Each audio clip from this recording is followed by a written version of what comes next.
2 वर्षापूर्वी उत्तर प्रदेशच्या 12वीच्या बोर्डाच्या परीक्षेमध्ये एक शर्मा नावाची मुलगी पहिली आली.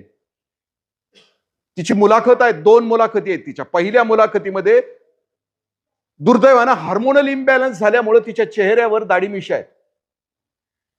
त्या मुलाखतीच्या खाली या देशातल्या घाणेरड्या ट्रोलर्सनी तिला ट्रोल केले, कॉमेंट्स.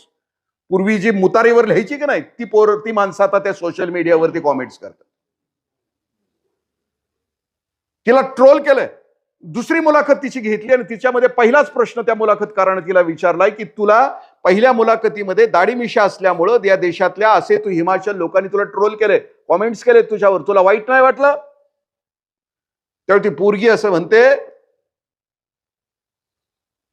हार्मोनल इम्बॅलन्स आहे. ती खूप सुंदर हसते. दुसऱ्या मुलाखतीत तिच्या चेहऱ्यावर कुठला ताण नाही, तणाव नाही, अपमानाची फिकीर नाही.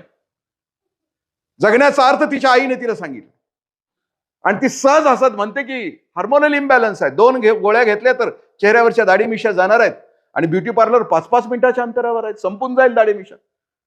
पण दाढी मिशा माझ्या पहिल्या मुलाखतीत असल्यामुळं मी अख्ख्या भारताला माहित झालं की त्याच्यातली पॉझिटिव्हिटी आहे. मी तिच्या आईला नमस्कार केला की काय पोरगी तयार केली.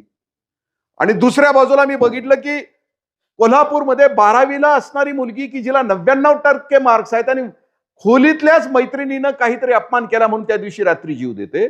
आणि ही पोरगी मात्र लाखो जण, हजारो जणांनी ट्रोल केलं तर हसत उत्तर देते, येस, पलीकडे जाणं. ही ताकद आणि ही क्षमता घर घडवतं, गल्ली घडवती, देश घडवतं.